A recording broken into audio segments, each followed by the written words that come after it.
আমি আজকে বলতে বাধ্য হচ্ছি, আমার মাদ্রাসা মসজিদ মোহাম্মদপুরের র্যাব 2 এখনো দখল করে আছে। হাসিনা চলে গেল, আমার মসজিদ এখনো র্যাব কি করে দখল করে রাখে? এই মসজিদে একবার করা হয় নাই, আমার বাড়িঘর দখল করে আছে। আমি এখন পর্যন্ত থাকি মানুষের ঘরে। কেন আমাদেরকে চাপে রাখা হয়েছে? আপনারা হয়তো অনেক কিছু জানেন না, আমাদের সমালোচনা করেন যে ওনারা অনেক কিছু আছে। এখন পর্যন্ত আমি থাকি আমার আত্মীয়দের বাসায়।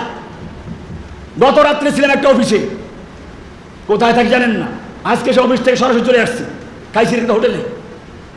এরকম কষ্ট করে আমাদের এখনো চলতে হচ্ছে। কেন? এজন্য মনে রাখতে হবে, আমাদের এখনো আন্দোলন শেষ হয় নাই, এখনো শেষ হয় নাই। ভারতের 5টা গোলামেরা ক্ষমতার মসনদে এখন বসে আছে। হাসিনার রেখে যাওয়া গোয়েন্দা বিভাগের লোকেরা এখনো বিভিন্ন জায়গায় উত্তরে বসে আছে। ওদেরকে যতক্ষণ পর্যন্ত বাছাই করে করে টেনে হেঁচড়ে রাজপথে না আনা যাবে, ততক্ষণ পর্যন্ত বাংলাদেশে আলেমদের মর্যাদা প্রতিষ্ঠা হতে পারে না। ওদেরকে যতক্ষণ পর্যন্ত বাংলাদেশ থেকে ছাড়া করে এদেশ থেকে মুক্ত না করা যাবে, ততক্ষণ পর্যন্ত আসিফ মাহতাবদের নিরাপত্তা নিশ্চিত হতে পারে না। এখনো তাদেরকে হুমকি দেওয়া হচ্ছে।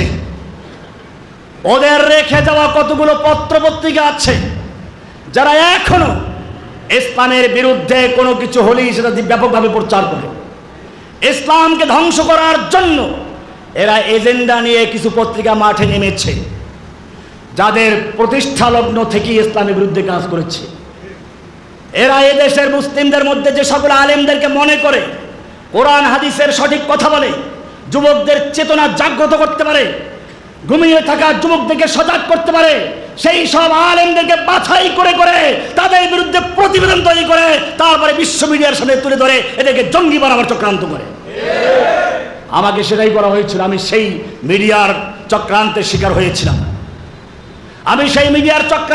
হয়েছিলাম। এর একটা জ্বলন্ত প্রমাণ আপনাদেরকে দেই।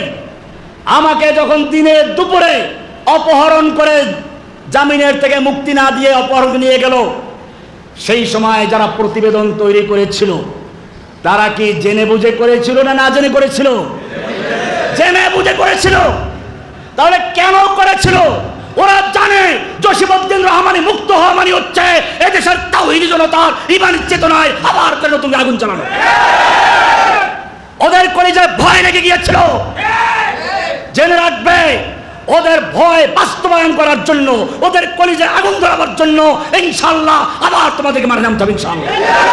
ওদের কলিজার আগুনে পুড়ে যেন সরকার হয়ে ওই পত্রিকা অফিস সহ জ্বলে পুড়ে সরকার হয়ে বাংলাদেশ ছেড়ে ওরাও যেন ওদের নেত্রীর কাছে গিয়ে চলে যেতে হবে, সেই চেষ্টা আমাদের করতে হবে। এজন্য যদি আবার ডাক আসে, এজন্য যদি তোমাদেরকে আবার মাঠে নামতে হয়, ও আমার যুবকেরা, দল মত নির্বিশেষে কোনো চিন্তা ভাবনা না করে কাফনের কাপড় পরে ময়দানে নামার জন্য তৈরি আছেন ইনশাআল্লাহ। ইল্লাহি তাকবীর, ইন্না শাহীদা ওয়া ইন্না